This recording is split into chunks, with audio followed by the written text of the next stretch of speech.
Good evening, dear friends, and let us learn some Tanya. And we're in the middle of chapter 29. And chapter 29 is a little bit of a rough chapter, right? What have we been discussing in chapter 29? The Alter Rebbe introduced to us in this chapter of a new kind of condition. And not a good condition. Let me just close my ringer over here. It is a very, very difficult spiritual condition to be suffering from. And we called it a fossilized heart. When a person is going through this experience of spiritual numbness, of spiritual apathy, of spiritual desensitization, where simply they cannot get their hearts moved and stirred in anything that has to do with spirituality, with Judaism, and with holiness. So, a good burger on the grill, their hearts are get very excited about that. Right? To go golfing, their hearts get very excited.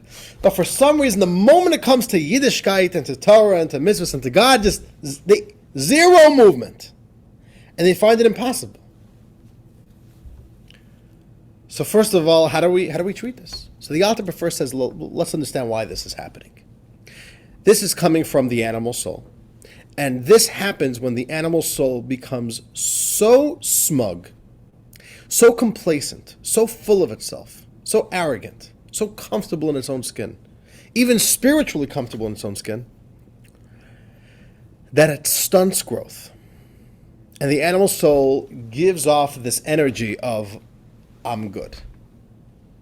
You ever heard that before? You know, when I was a little yeshiva boy, and we started becoming the Friday boys, right? I used to be a Friday boy, right? I really am still a Friday boy, just a little bit older. Right? Joel, you know the Friday boys, right? So, right, we're always meeting with Jews and ask them to do a mitzvah, to put on tefillin. And one answer, which we always would hear, is, I'm good. Would you like to put on tefillin? I'm good. Which means like, I don't need that. I'm doing okay. And I still hear that answer a lot. I'm good. Would you like to, come to a Torah class? No, I'm good. Which basically means, I'm okay. I'm comfortable with myself. I do my Judaism shtick. I do my thing. I'm good. I don't need nothing's bothering me. I don't need to put on tefillin. That is the smugness and the arrogance and the complacency that we're talking about here. Growth never happens from a place of comfort. Growth happens from a place of discomfort. You need to feel that, no, I really need to work so much harder. I'm still lacking so much in my spiritual life. There's still so much more that's yet to be desired. I can't be complacent. I have so much more work to do. And there needs to be a little bit of that pressure and that tension. And maybe a little bit of that pain that I don't look the way I should look. Things ought to look so much different. Things ought to look so much more beautiful, more spiritually beautiful. That's spiritual health. Spiritual health is when you feel the yearning and the need to move another step. And you understand and you realize that whatever we've accomplished until now is not enough. One of the worst signs of spiritual sickness, of spiritual unhealth, is I'm good. Is when you just feel so comfortable and complacent, and all of a sudden, you don't need to work anymore. You feel fulfilled. I'm spiritually fulfilled. I do my duties to God. That's horrible. That stunts growth. That stunts the godly soul. That's no good. So the Alter Rebbe said like this: what you need to do is we need to break that complacency. We need to break that arrogance of your animal soul. And the Alter Rebbe said is that the only way to break the arrogance of your animal soul is by breaking yourself. You want to know why? Because you are your animal soul. Your animal soul is the default you. Your day-to-day, minute-to-minute life is the life of the animal soul. which was one of the key ideas that we've established in the last class, right? Which is a paradox. On the one hand, the deepest core and the deepest truth of a Jew is the godly soul, is the divine soul. So on the one hand, that's the deepest and truest you, but on the other hand, that's more on a subconscious level. On the conscious level, on the functional level, on the human functional level, the concept of self, the experience of self is the animal soul. You wake up, you feel your animal soul. You're moving, you're going, you're feeling your animal soul. And it takes a lot more effort to reach deeper within you and to try to tap into your godly soul, to your divine soul. But that's on a conscious level, on a default level, on a manifest level, you are your animal soul. And therefore, the Alter says we need to break the person. When somebody is suffering from this type of calamity, of spiritual apathy, we need to break the person, because we need to break the klipa.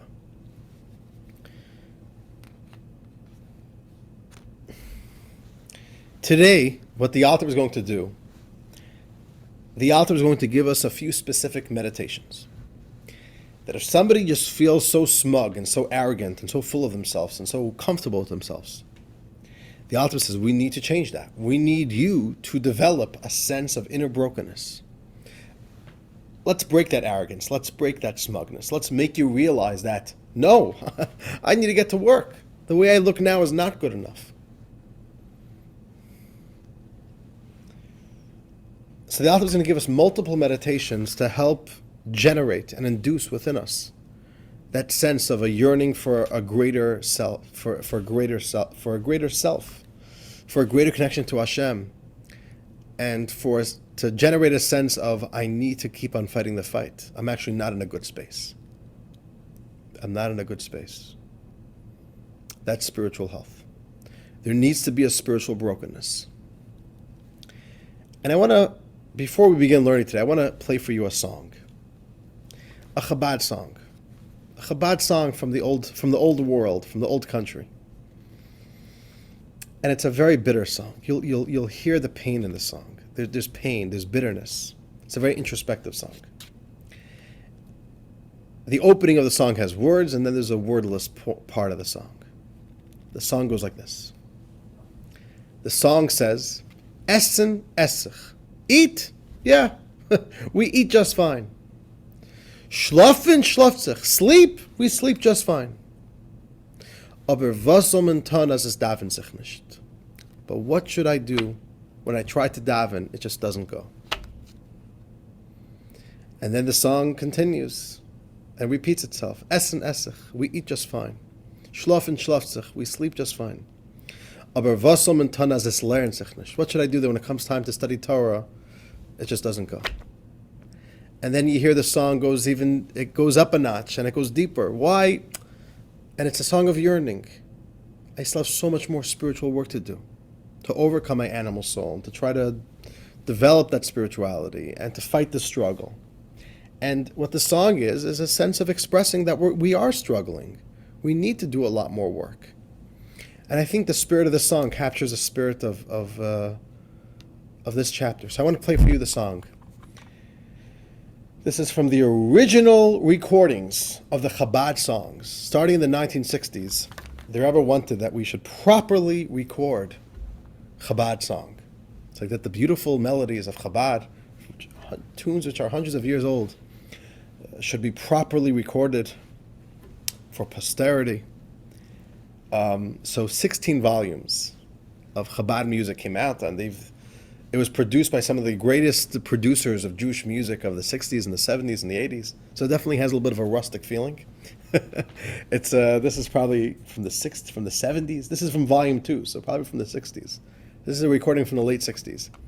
I think you'll really hear here the yearning of the soul that's here in the song. So let's listen to this song, and hopefully let's see if it touches our hearts. You ready?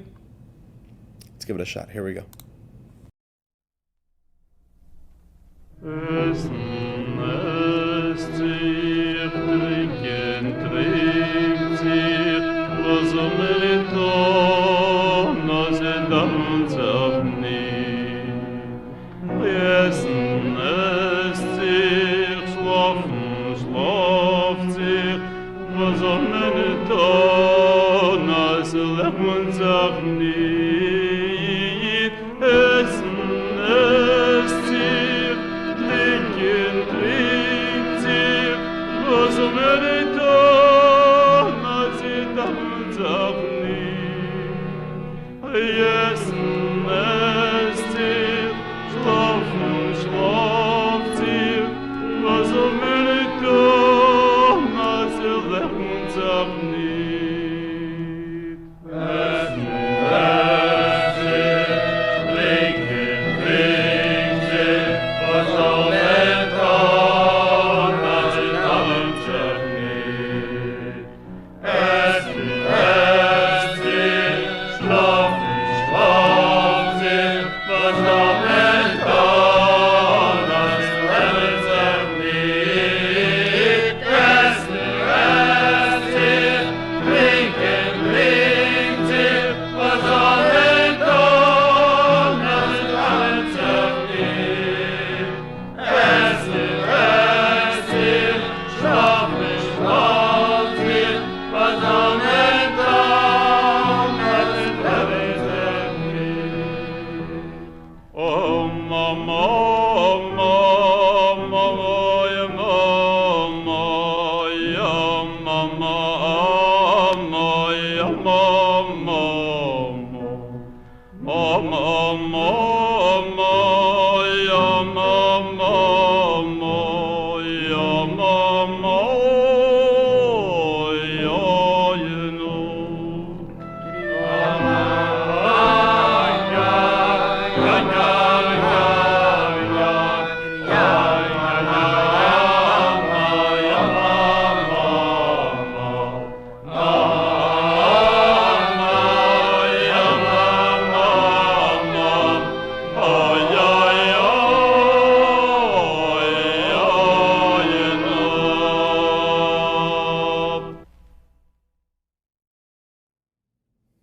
All right.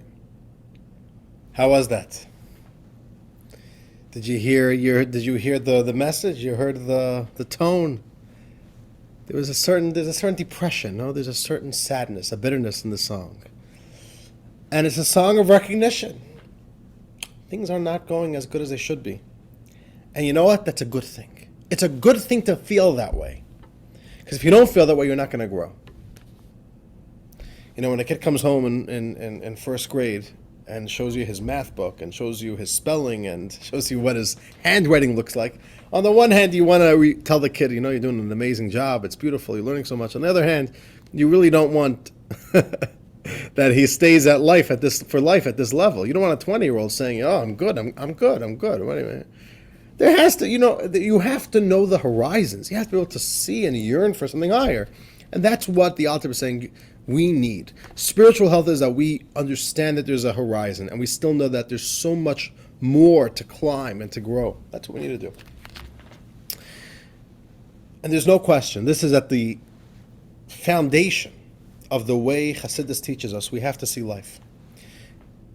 Chassidus teaches that as much as life is about joy and growth and success, there needs to always be that awareness. Things ought to be better. We need to be working harder. As much as we've accomplished, it's not good enough. I'll tell you a little story. One of the most well-known Chassidim, one of the followers of the Alter Rebbe, was a man, his name was Rabbi Hillel of Parich. Rabbi Hillel Paricher. What's Parich? I don't know, that's a town. Probably a town somewhere in Ukraine. And Rabbi Hillel was a big rabbi. He was a great prodigy of Talmudic study. He was a scholar. He was a genius. And he was a very pious Jew. And he was a rabbi of a community. But he wasn't Hasidic. He wasn't exposed to the teachings of Hasidus. And in his adult life, in his 40s or 50s, he decided that he wanted to grow spiritually. He felt a yearning.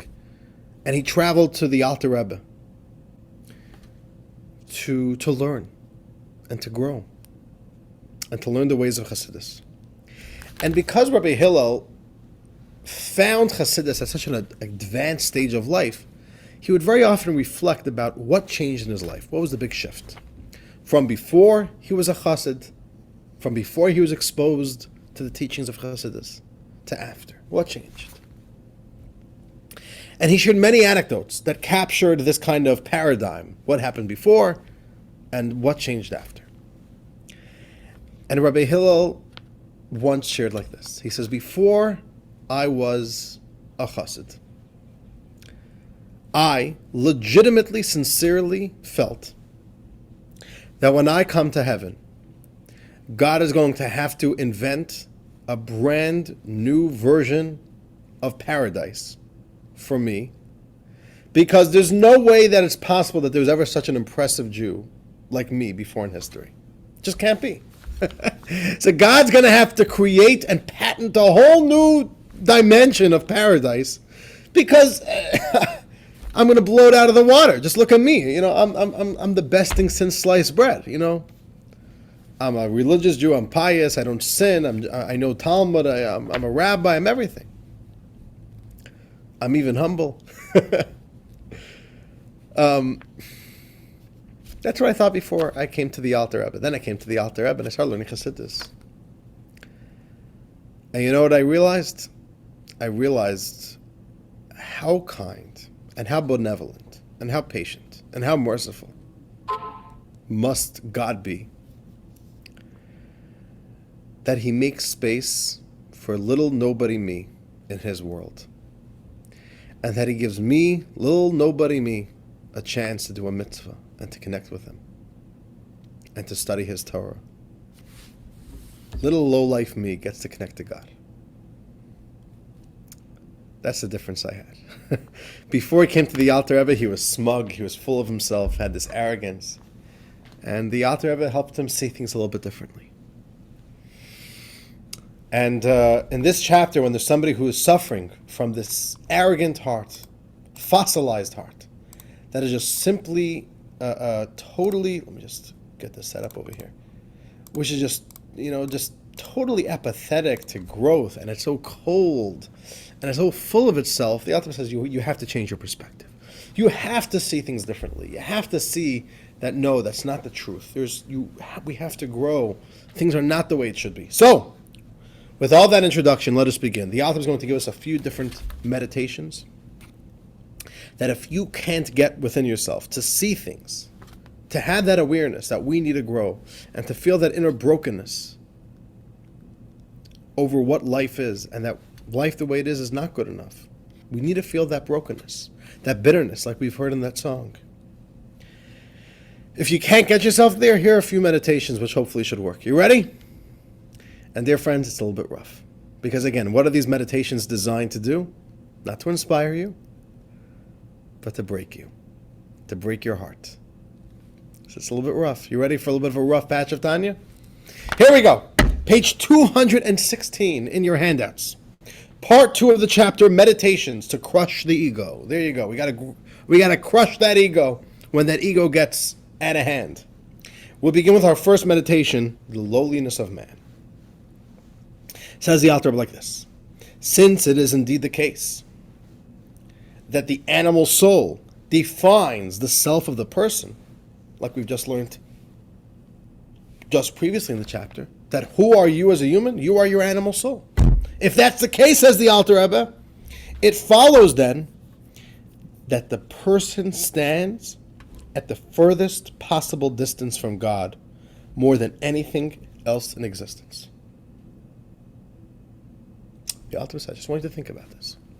If you could create a metric, create like a spectrum, put everything in existence, every single creature, every single thing in existence, whether it's a spiritual thing or a physical thing, just put it on a spectrum of how distant it is from God. How much of rebellion is this creature capable of? Says the Alter Rebbe, the human, the person, you, will be at the very extreme end of that spectrum. Because nobody in the entire existence, nothing in the entire existence, is as distant from God than the person. Why is that? Explains the Alter Rebbe. This is because the animal soul's lustful appetite is fully capable of desiring forbidden matters, which are directly against God's will. Alter says like this. We all have an animal soul, and our animal soul has urges. Thank you. You're muted, so I don't know if anybody said anything, but I'm going to assume so, right? Okay.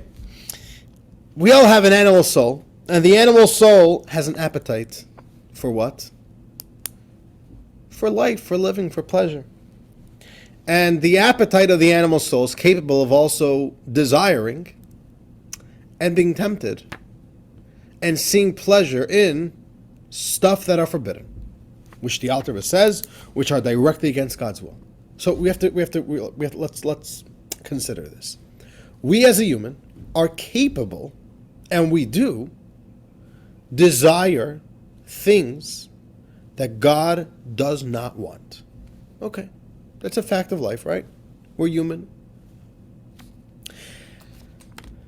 Now, we're not saying you do it, but you desire it. Says the Alter Rebbe. Now, even though you don't, heaven forbid, desire to actually do these forbidden things, the point is that they are not truly nauseating to you, as they are to tzaddikim, as we explained above in chapter 12. Alter says, I'm not saying over here that you're actually going to do this forbidden act. No, right?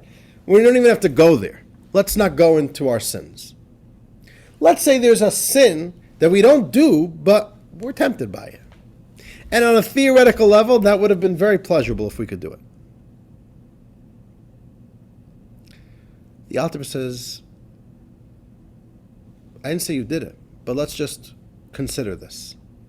You would like to do it. In theory, it would be cool if we could do it. In theory, it would be desirable to do it. Not that you do it. But our animal soul would like to do something that goes totally against what God wants. A tzaddik doesn't even want to sin. A tzaddik hears about sin, he gets nauseous. It's like sometimes you hear something that somebody else did something, you're like, oh, that's disgusting. So a tzaddik is like that about every single sin. We, as humans, regular humans, we're capable of seeing a sin, the possibility of a sinful act, and being like, yeah, that's a good temptation. That really does seem like it would be quite pleasurable. I'm not going to do it, but it would be cool. Says the Alter Rebbe. Okay, let's just consider that. That's a fact. We're human beings, have an animal soul. Our animal souls have great appetites for pleasures, including forbidden pleasures. Says the Alter Rebbe, let's continue. This fact renders a person worse, more despicable, and more disgusting than the unkosher animals and the swarming, crawling things. For they never act contrary to, and they don't even desire to go against God's will. But man does desire to violate the divine will, as we learned above. The fact is, nothing in existence, no matter how evil or horrible it comes across to be, is going against God's wishes. The most venomous and the most sly snake and the most vicious animal, and the animal is wired to just act in such a disgusting, mean way. But you know what? That animal is simply following God's command. God told the animal, God created the animal to be this way, and it is that way. So the animal follows God's wishes and doesn't even desire to go against God's wishes. There's only one thing in all of creation, in all of existence, spiritual existence and physical existence, that is capable of turning to God and saying, I would really love to violate what you would like. I would love to do that. Yeah, I'm not going to do that, but I would love to do that. That makes you worse than anything else that exists. That makes the person worse. Nothing is more unholy. Nothing is more ungodly than simply the human being. That's harsh. But it's a fact. Now, I'm not going to blame you personally for it, because God made us that way. We didn't choose to be that way. God made us that way. But it doesn't change the fact. It's a fact. This is the fact. As the verse goes, and I am a worm, not a man. This is what King David says. What's worse, a worm or a man who is like a worm? Which one's worse? A man who is like a worm is much worse than a worm. Because when a worm is a worm, he's meant to be a worm. But when a man is like a worm, oh no, you're not meant to be a worm. You're meant to be a human being. King David says, but sometimes we act like animals. Sometimes we feel like animals. That's no good. And this makes you very spiritually deficient. This makes you very spiritually lacking. And the Alter Rebbe says, if you don't realize that you are spiritually lacking, maybe consider this fact. Just consider this. Maybe it will make you realizing that you need to grow. Maybe it will make you realize that your arrogance is misplaced, is false, it's inappropriate. Okay. Here the Alter Rebbe addresses a very interesting thing in the parentheses. The Alter Rebbe taught us, this takes us back to chapter 12, many chapters ago. The Alter Rebbe told us that if a Beinoni does things successfully and properly, a Beinoni could get themselves so emotionally roused in the morning and so emotionally inspired that when the Beinoni davens, they could get themselves in such a great emotionally spiritual place that they could put the animal soul to sleep. And they don't even feel their animal soul.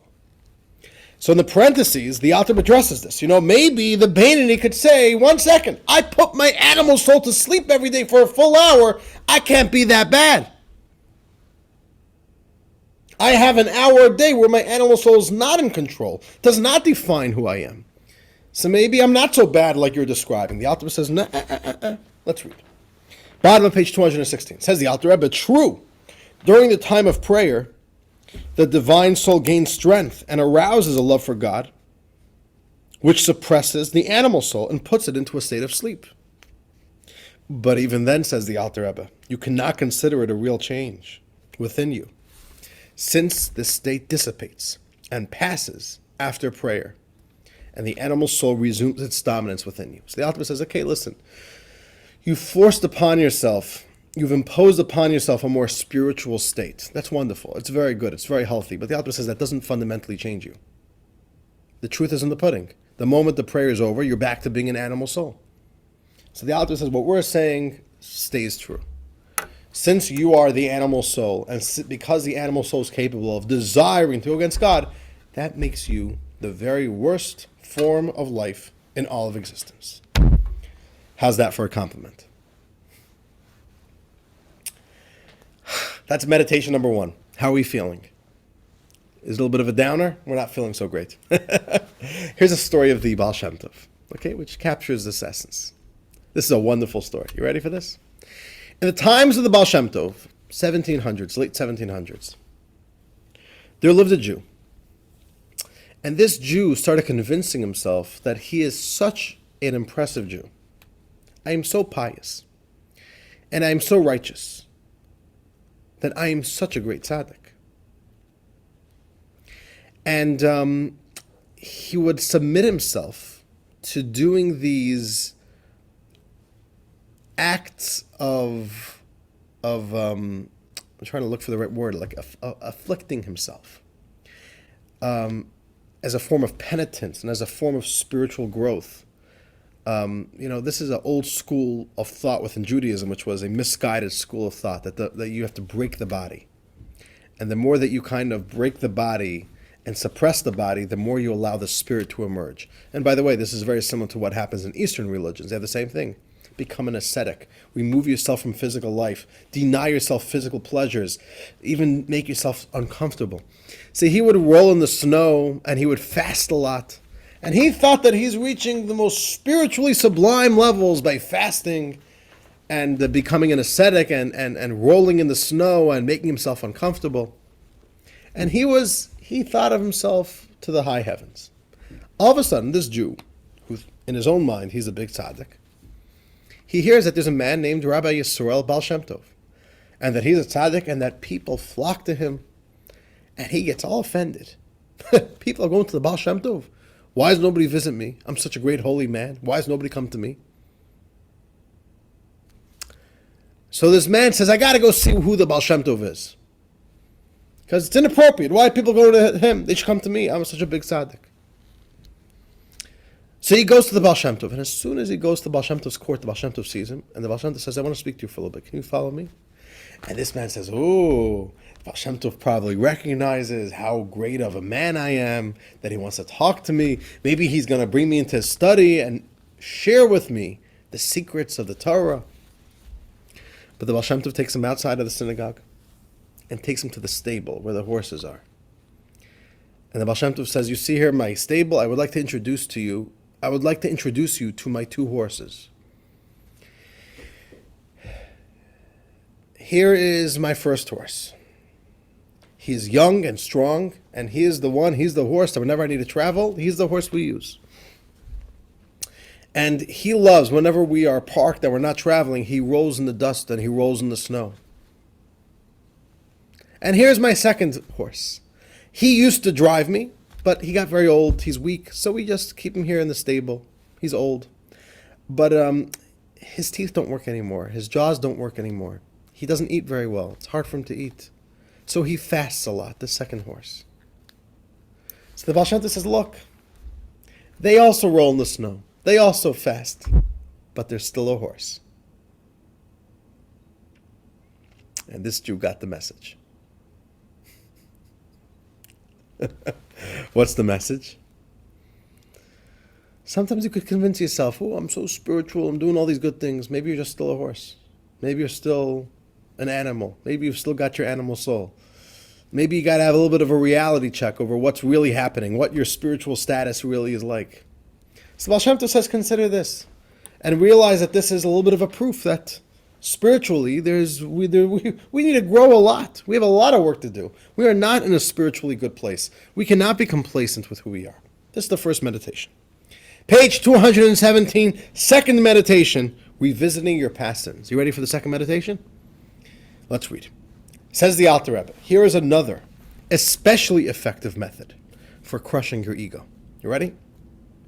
Remind yourself how your soul is contaminated due to the sins of your youth and the blemish you made in the higher realms with those sins.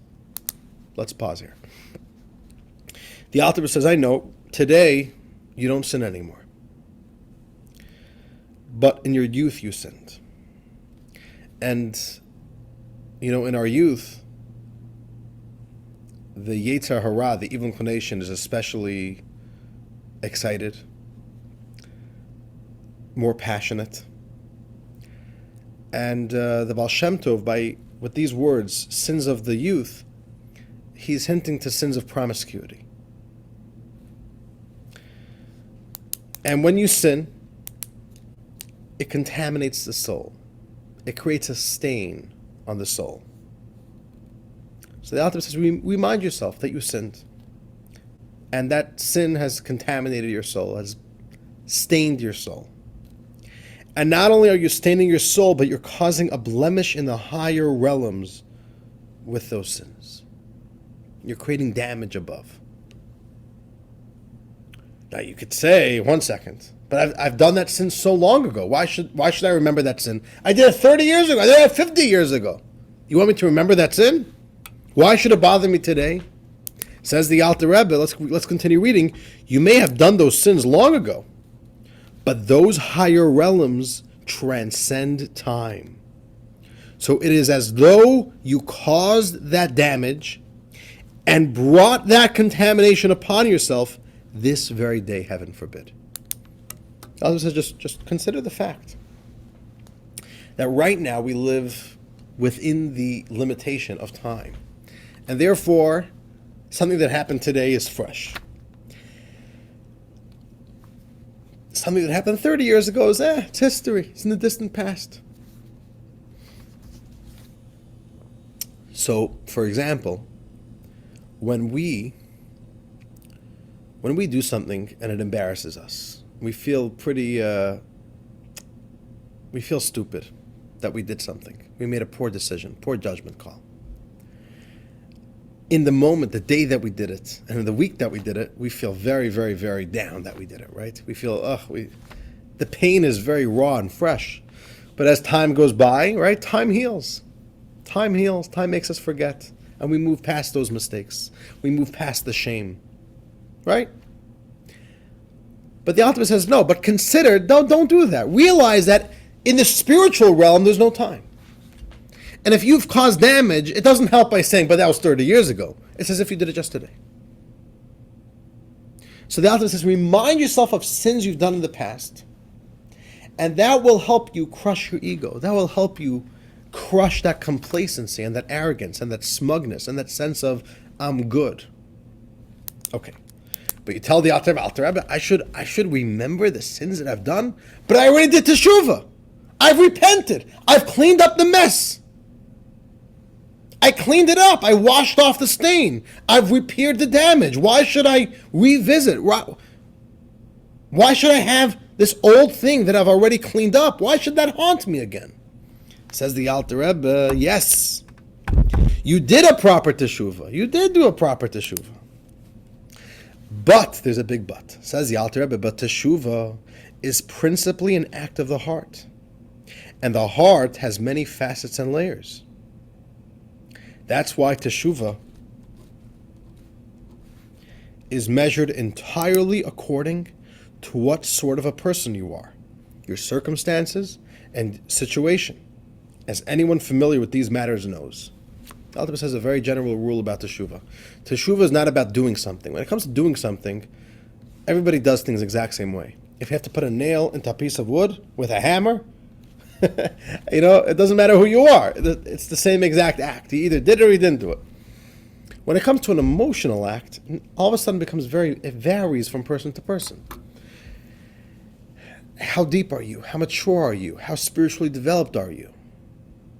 If you're on a lower level spiritually, you only need to do a lower level teshuvah. But if you're on a higher level, if you have a deeper heart, you need to do a higher level teshuvah. So the Alter Rebbe says teshuvah is very, it varies. It's fluid. So says the Alter Rebbe, it is possible that when you did teshuvah for your previous sin, once upon a time that teshuvah was good enough. But you know what happened since then?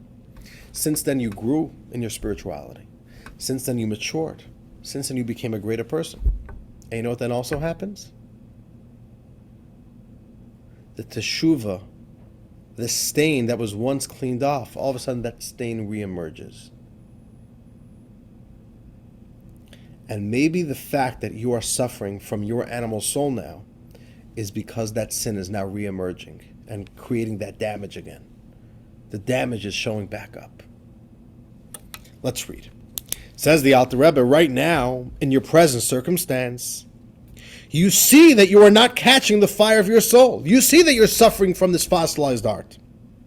So the Alter Rebbe says that tells you something. So that demonstrates that today, your previous teshuvah is not acceptable anymore. So your sins are still creating a barrier within you. Chassidus gives an analogy for this. What makes a stain a bad stain, and what stains are okay stains? What makes a little stain a problem? What makes a little stain not a problem? What do the women have to say over here? What does it depend on? What makes a stain a problem? What makes a stain not a problem? If you're doing laundry and there's a stain on a piece of clothing, what was that? Somebody has to unmute for me to hear. You treat it with something that helps stains. I understand. My question is, what makes the stain a problem? What makes a stain a problem? And what makes a stain not such a big problem? What does it depend on? I'll tell you. It all depends what kind of clothing that stain is on. If you have a little ketchup stain, okay, did it fall on your work pants, on your jean pants? Okay, that's not so bad. Did it fall on your dress shirt? That's a bit worse. Did it fall on your sneakers or on your dress shoes?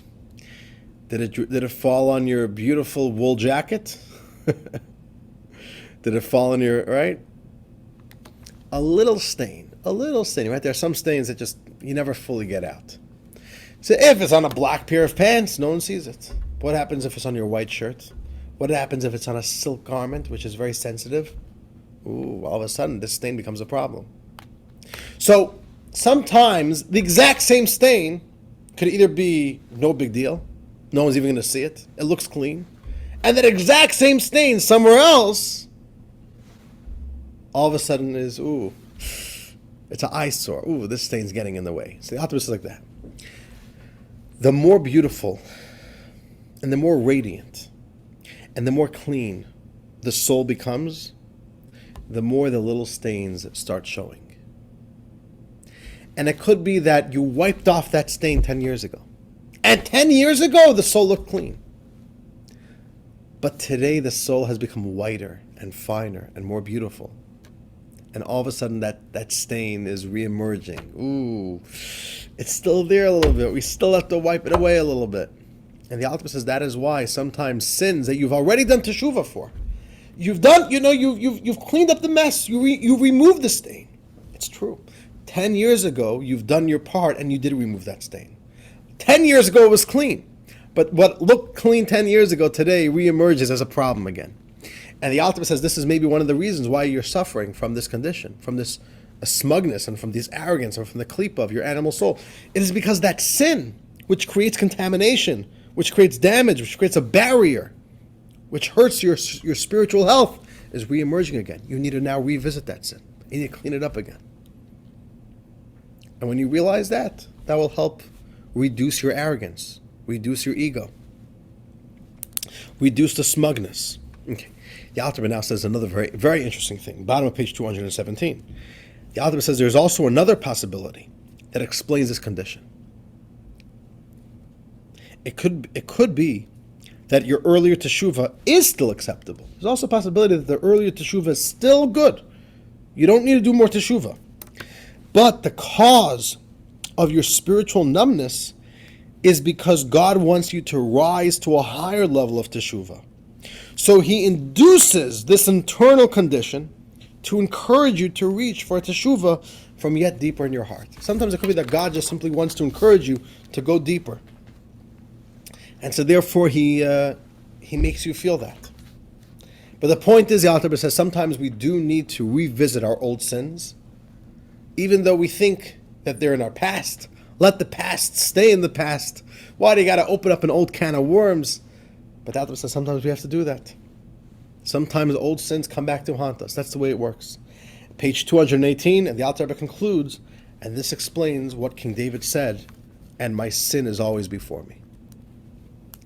King David was a tzaddik, but he did 2 sins in his entire life. 2 serious sins.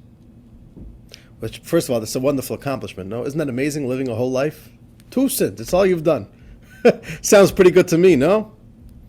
The Talmud wonders, how could it be that the great King David did 2 sins? I thought he was a tzaddik. And the Talmud says that God pushed him to do those sins, so like that he could do teshuvah, and so like that he could be a model for the Jewish people of what it looks like to do teshuvah, what it means to repent.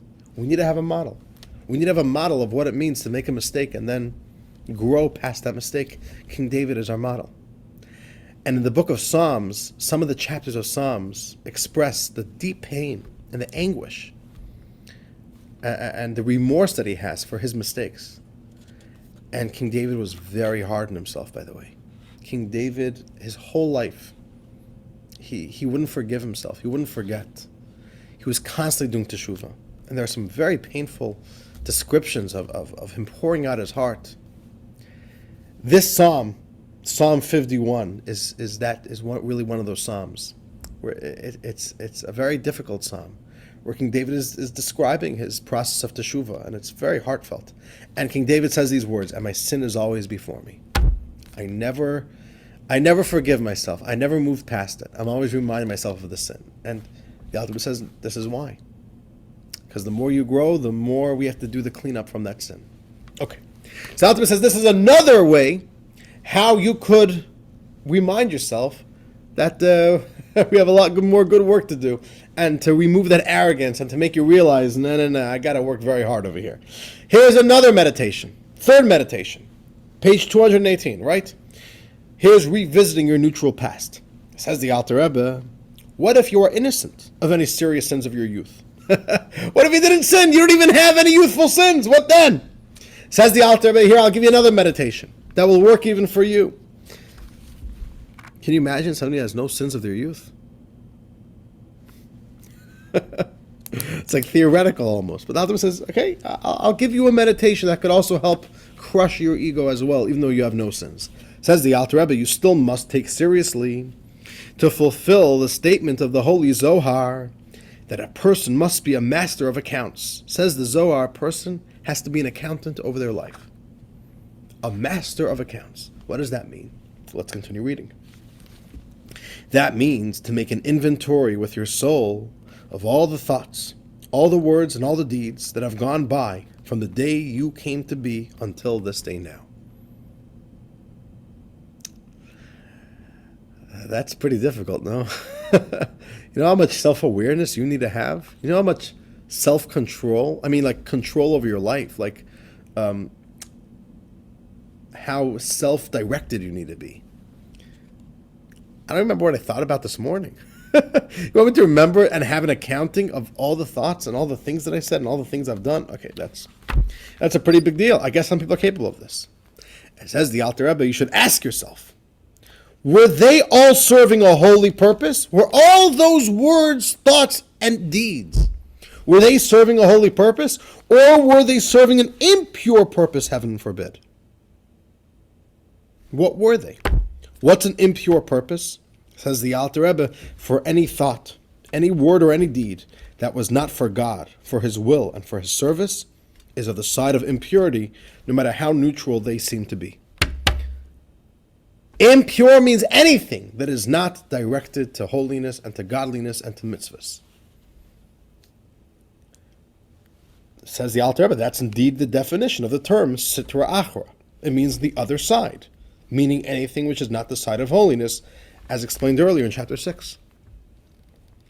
So the Alter Rebbe says, consider this. You didn't sin. You're only doing neutral stuff in life. But how much of your neutral stuff in life, how much of the benign stuff of life, the harmless stuff, I'm not doing anything wrong, but it's not holy. You're now doing impure stuff. It's just lacking holiness. That's what impurity means. What percentage of your life, of your thoughts, your speech, and your action are impure? And the Alter Rebbe then says, like this, it is well known that any time you think holy thoughts, you become at that moment a vehicle for the chambers of holiness above, which is where these thoughts originate. It's a beautiful thing. Whenever you think a holy thought, you become a vehicle. What does a vehicle mean? A vehicle is something which takes something from point A to point B. So you go into your vehicle, and your vehicle helps you get from here to there. So imagine that you are a vehicle, and you could bring holiness from spiritual worlds down into our world. Isn't that beautiful? Anytime your mind thinks a holy thought, you become a vehicle for holiness. You become the train and the shipping department for holiness. There's holiness in spiritual realms, and you now brought holiness into this world. That's a beautiful thought. But says the Alter Rebbe, here's the catch. Yet the opposite is also true. It works the other way as well. When you think thoughts that are not holy, you become for that moment an impure vehicle for the chambers of impurity above, which is where all negative thoughts originate. And the same is true of speech and deed.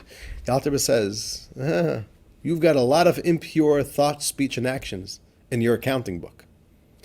And you know what that means? That means that you became a vehicle for the spiritual energy of impurity, and you brought it down into this world. Oh man, that's a downer, no? You became a vehicle for impure energy, and you became the one that brought impure energy into this world. Oh no, that's not cool. Alter says, yeah, think about that. That may help you overcome some of that arrogance. One last meditation. Page 219. And the final meditation is like this. The Alter says, if you really want to know who you are, Look at your dreams. Your dreams, on the one hand, you have no control over them.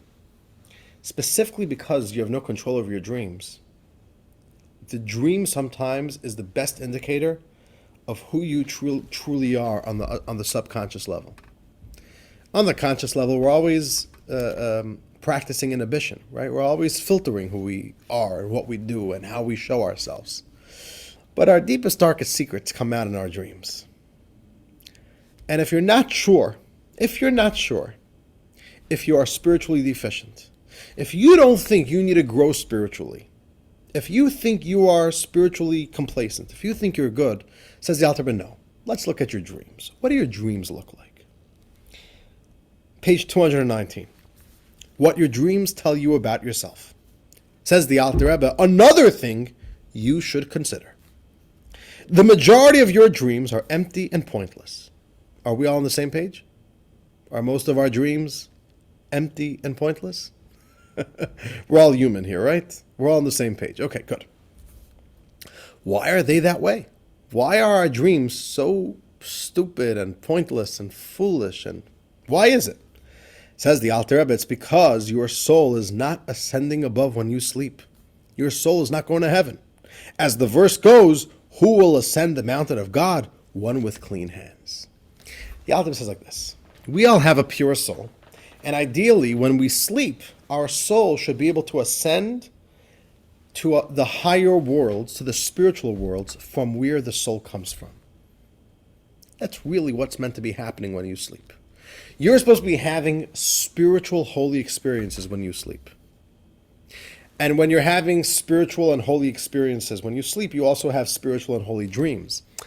The only thing is, you can only go to the mountain of God. Your soul can only go up to the spiritual holy worlds when you sleep, only if you have clean hands. Only if it was a good day. Only if it was a spiritual day. You know what happens if not? If your day wasn't very holy, then your soul is stuck in limbo. The soul somewhat leaves the body. You know, we go to sleep, our senses turn off. But it can't either go to the spiritual worlds. And it's in that space where all of our weird dreams and nightmares come from. Let's continue reading. The Alter is going to read to us from the Zohar, from the book of Kabbalah, that explains this to us. Let's continue. Read how the Zohar describes it when the soul fails to enter heaven during sleep. Says the Zohar, then these evil beings come and cling to him. All these evil angels come to your soul and cling to your soul and show him images of the world in his dreams, some false and some true. We don't have holy dreams. We have dreams of whatever. Some of the dreams are true. Some of them are just total baloney. They're false. And then says the Alter Rebbe, quoting the Zohar, and sometimes they mock him and show him lies, tormenting him, pain in his dream.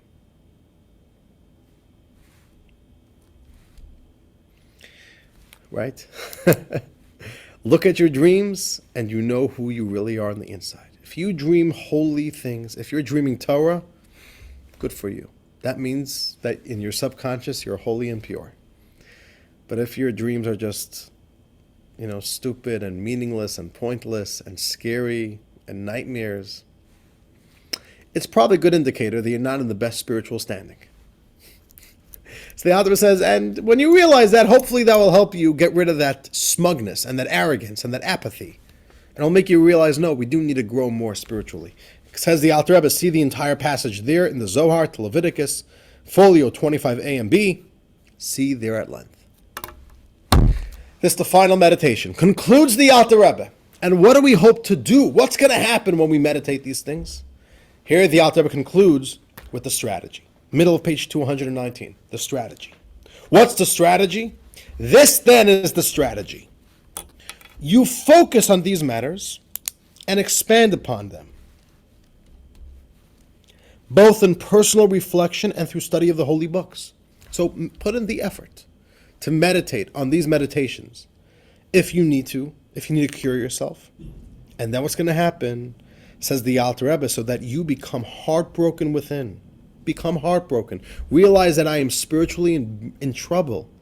I'm spiritually in the gutters. I'm not in a good place.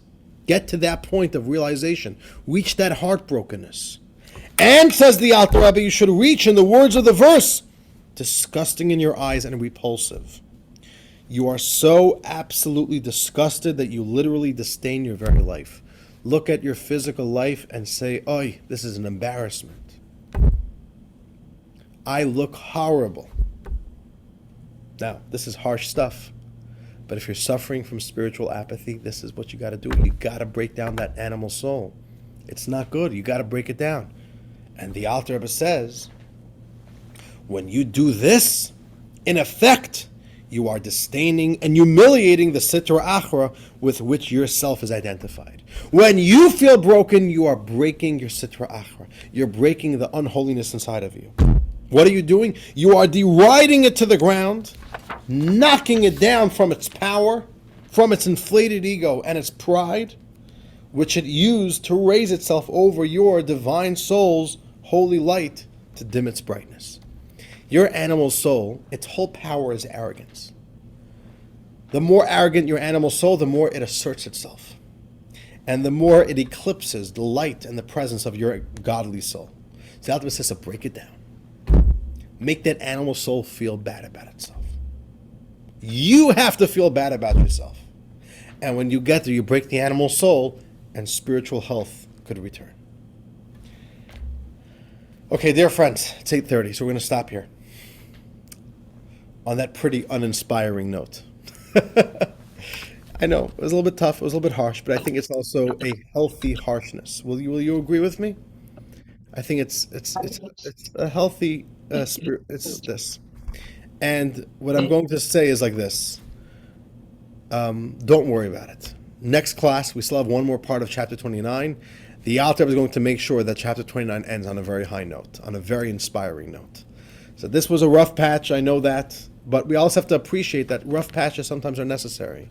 You know, sometimes you go to a hospital and a doctor will tell you we have to do this thing and that thing, and those things are not so pleasant, right? Most things that happen in hospitals are not very pleasant, but it's necessary, and it's what you need to do to restore health. So this, what we learned today, is not meant to be the daily activity of a Jew. This isn't the default activity of a Jew. But when you're in trouble, when you're suffering from this fossilized heart, this is what you got to do. And though it's very unpleasant and uncomfortable, this is what's necessary to bring back spiritual health. And we still have more to learn. Don't worry about it. This is one part, but we still have a lot more to learn. And including, the author is going to address that, how do we make sure that the person doesn't become too depressed and doesn't start giving up and saying, forget it, I'm such a low life, just forget it, I'll just, and become careless. That's a very big concern too.